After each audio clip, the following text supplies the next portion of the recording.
Everyone enjoys a hot cup of tea in the morning.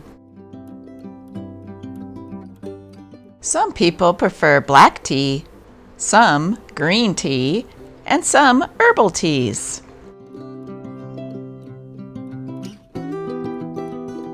It's a great way to socialize with friends.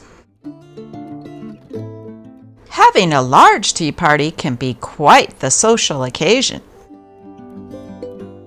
Or you can share a cup with a friend. The best way to enjoy your hot breakfast tea is by opening up the newspaper. Today's issue of the Walla Walla Gazette is October 17th, 1896.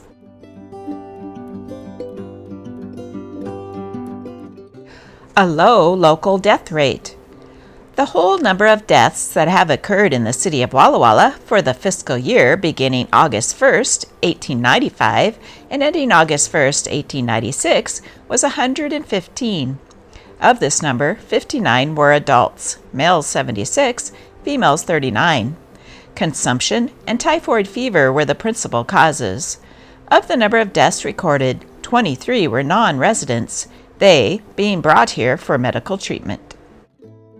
Married at the residence of the bride's parents in this city, October 11th, Mr. John Brickner of Colfax, Washington, and Miss Amy Gaffney of Walla Walla. Reverend J. W. Newman, pastor of the Baptist Church, officiated. The groom is one of the enterprising merchants of Colfax. The bride is a young lady, highly respected by all who know her. They have the best wishes of all their friends. Fraser axle grease, best in the world. Its wearing qualities are unsurpassed, actually outlasting 2 boxes of any other brand. Free from animal oils. Get the genuine and for sale by Oregon and Washington merchants. $250,000 to be given away this year in valuable articles to smokers of Blackwell genuine Durham tobacco. You will find 1 coupon inside each 2-ounce bag and 2 coupons inside each 4-ounce bag. Buy a bag, get the coupon, and see how to get your share. Shot at a Chinaman.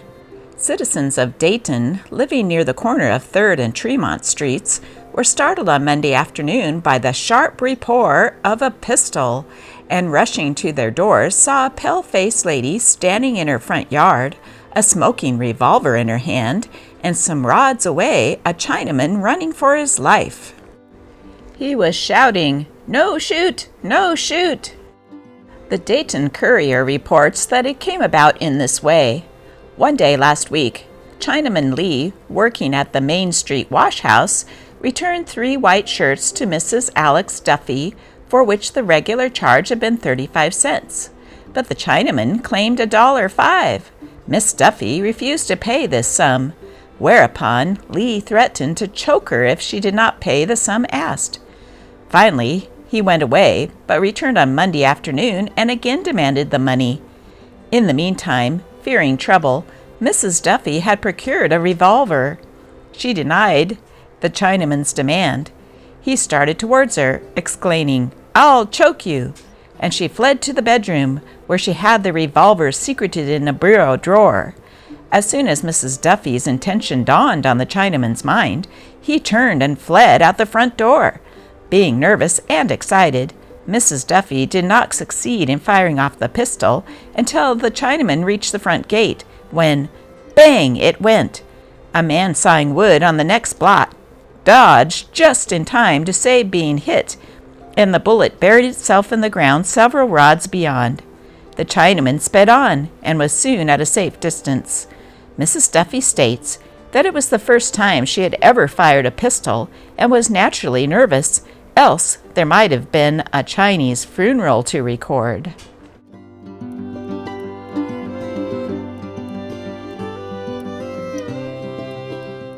Local happenings.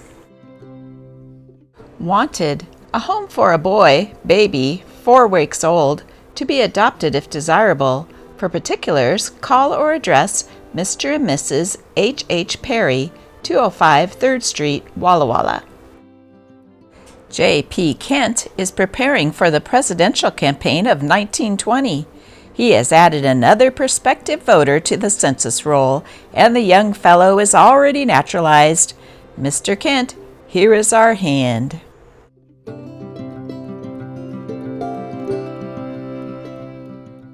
Wheelman, beware! The marshal will get you if you don't watch out. The city marshal is out for the scalps of wheelmen who ride on the sidewalks, and all bikers should beware.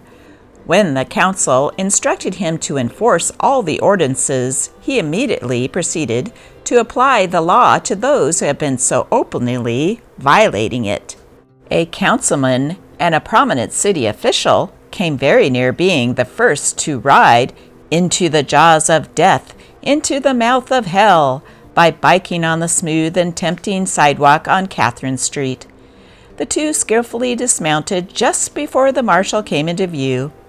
But a bank cashier, a lady from Fort Walla Walla, and several others whose names for courtesy's sake will not be chronicled, were apprehended. All forfeited $1 for failure to appear, but the lady and she was fined 25 cents in costs. The salutations of the wheelmen now are, "The marshal will get you if you don't watch out," "How do you like that street?" "Get off the sidewalk," etc.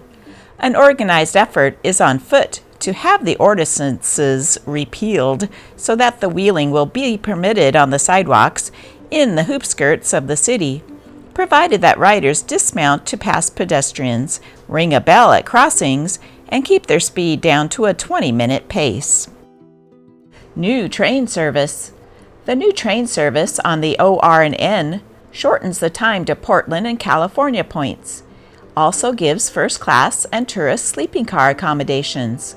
Connections made at Spokane with the Great Northern with a through service to St. Paul. Through first class sleepers, tourist sleepers, and reclining chair cars from Walla Walla to all eastern points via the Union Pacific. Passengers for Coeur d'Alene points will make a direct connection at Toccoa with the new through daily train from Spokane to Wallace. For sleeper reservation rates or other information, call on or address M.J. Bissell, Agent ORNN.